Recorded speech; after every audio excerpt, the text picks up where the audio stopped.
The morning after his arrest, Lake sat in a holding cell with cracked walls and a single flickering light bulb that buzzed like it had a grudge against peace. He had not eaten. He had not slept. All he could think about was Maya, his son, his life, everything past. But outside that cell, the real storm was brewing.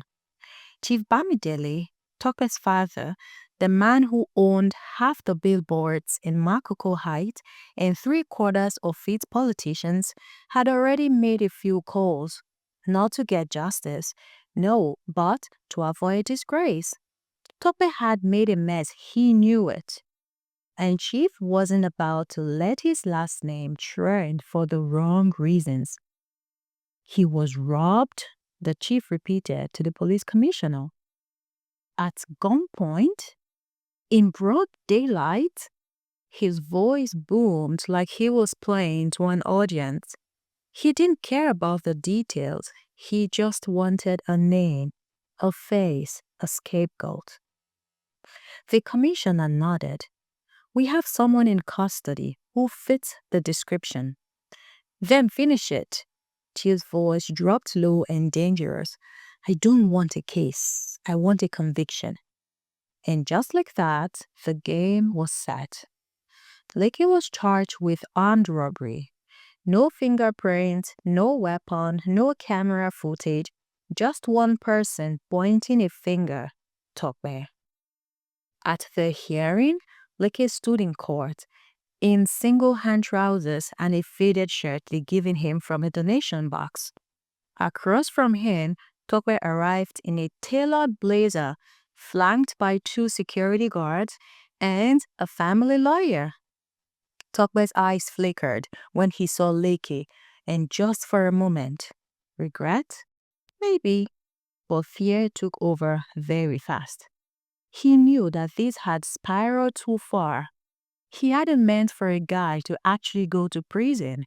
He just wanted to avoid his father finding out that he blew his paycheck on shawarma, gambling, and a lie.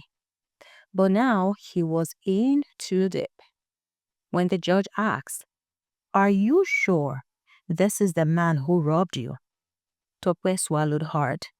He looked at his dad in the front row, stone-faced, arms crossed. The lawyer gave him a sharp nod. Tope blinked. Then he said it.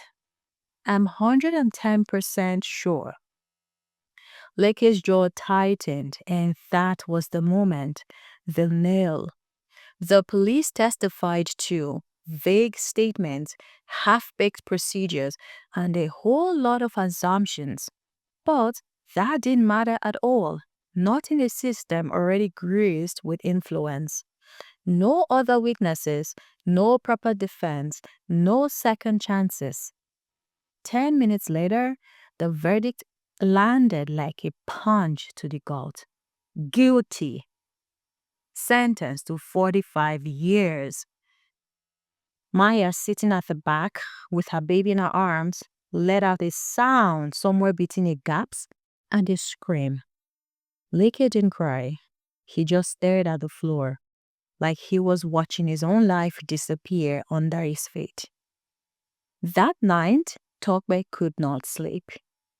Every night since the verdict, his dreams played out like a twisted rerun. Lake's face in that courtroom, the disbelief, the silence, the weight of a stolen future, it haunted him. At first, he tried to push it down, distract himself, new clothes, new friends, new noise, but guilt is very clingy. It doesn't care how rich you are or how loud the music is. It whispers when it's quiet. And for Tope, the silence grew louder each day. He would scroll through Instagram and see people protesting injustice in countries far away, reposting quotes like, the system is broken. He would always like the post, then scroll past. Deep down, he knew that he was the reason a man sat behind bars. He was the reason a little boy is growing up without his father. Meanwhile, life outside moved on. But Maya's world didn't. She tried. She went back to work at the salon part time, strapping her toddler on her back and kept her chin up. But inside, she was exhausted, broken, and angry. Every time she looked at her son, she saw Lakey. The way he raised his eyebrows when he was curious, the way he tilted his head when he didn't understand something. Her son would ask questions that burned her heart. Mommy, why does daddy live in the phone? Mommy, can daddy come out and watch cartoons with me? She would force a smile and say, soon, baby, soon. But the truth was, they were counting years. And each year, Leakey missed important events in his son's life. The first day at school, Leakey's voice cracked on the prison phone when he heard about the school bag with the dinosaurs that they had picked out. The time he learned how to ride a bike, Maya taught him in the parking lot of their apartment building. She fell trying to keep up, scraped her knee, and laughed through the tears. Leakey wasn't there for any of it. Instead, he sat in his cell, replaying everything over and over and over like it was a movie stuck on pause. He made friends inside, guys with stories just as unfair.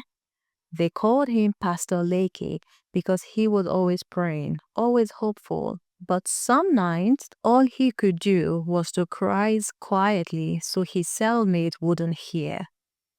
Topper on the outside kept pretending, but guilt, it grows like weeds. You can't drown it in money or kill it with silence. And now, years later, that guilt is about to drive him to a crossroads. Topper couldn't hold it anymore. The weight was too heavy, the guilt too loud. His therapist said, "You are spiraling." His eyes were hollow, his smile forced. Even his voice noticed he was changing. Quieter, distant, always lost in thought. So one night, he did it. He walked into his father's study, past the tall shelves of untouched books and bottles of vintage whiskey, and told the truth. Dad, it wasn't Leakey. It was me. I lied. I can't keep living like this. There was a long pause. His father didn't even flinch. He just looked up from his newspaper and said calmly, I know. Tucker's heart dropped. You what? I've known since the day it happened. You came home in a panic. You were scared, sloppy. This story just didn't even make any sense. I made a few calls and put things in place. Topper's mouth went dry. Why didn't you stop it? His father leaned back, eyes cold. Because I'm not just your father, I am Chief Bamidele. People look at me and see order, control, legacy. You getting in the headlines, that would be me getting on the headlines. But no son of mine is going to be dragged through the mud for one foolish mistake. That boy, he said, referring to Leakey, was convenient. And the police? Hungry. All it took was a little motivation to make him the villain. Tupper stood frozen, disgust and confusion wearing on his face. But he didn't do it. I know. So what now? He rots in prison while I pretend nothing happened? Chief Bamidele studied his son's face, now gaunt, tired, far from the cocky kid he once knew. And for a second, something almost like concern flickered in his eyes. You are not built for guilt, he muttered. And just like that, plan changed. A week later, the prison warden called Leakey into his small, dimly lit office. There sat two officers in plain clothes. Their tone wasn't angry, it was businesslike. Here's the deal, one of them said. You plead guilty, just on record. Just say you did it, that you are sorry. In return, you will be pardoned. That means set free. Quietly, no retrial, no media, just freedom. Leakey stared at them. It didn't make sense. Why now? He asked, voice hoarse from years of silence. They didn't answer. Who sent you? They didn't answer. Why should I admit to something I didn't do? Because, the other man said, it's your only ticket out. This isn't about truth anymore. It's about resolution and the people who matter. They've already moved on. Leakey left that room shaken. It wasn't justice, it was just a deal. A dirty, twisted offer wrapped in freedom. Back home, Maya sensed something was shifting. The calls felt different, hopeful but guarded. And Tope? He was starting to unravel again. The deal may have been offered, but it didn't raise what he had done. And it didn't mean Leakey would accept. He kept waiting for a call from the warden, the lawyer, anyone. What if Leakey refused? What if, after all these years, he wanted the truth to finally come out? It was a cloudy Tuesday. Leakey sat at the edge of his prison bed. That stupid deal in his hand again. He read it over 100 times, folding and unfolding it, as if it would make the word make more sense. Just say you did it. Just say you did it. And walk free. And walk free. But free to what exactly? A label he didn't earn? A lie that would follow him everywhere? He looked at the photo taped to the wall, Maya holding their baby boy. That kid would be in primary school by now. He had missed so much. First words, first steps, first everything. A part of him wanted to make the deal. Just be done. Just be free. But just as he stood up to sign the paper, the sound of shoes, many of them, echoed down the hallway. Guards, officers, warden. They didn't look angry. They looked stern. Leakey, one of them said. We need to talk. He followed them into the same dull office where he had once been handed that shady offer. Only this time, the air was different, tense.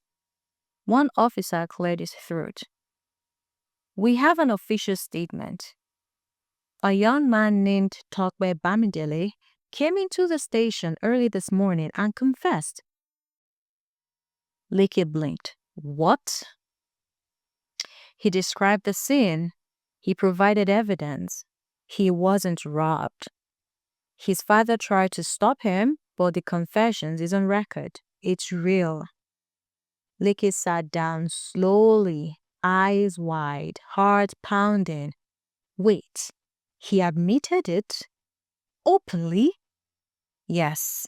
Effective immediately, your charges have been dropped. You are going home, Leakey. Back in Makoko Heights, the sun hit different that morning. Maya was in the kitchen when Auntie Kemi came running again.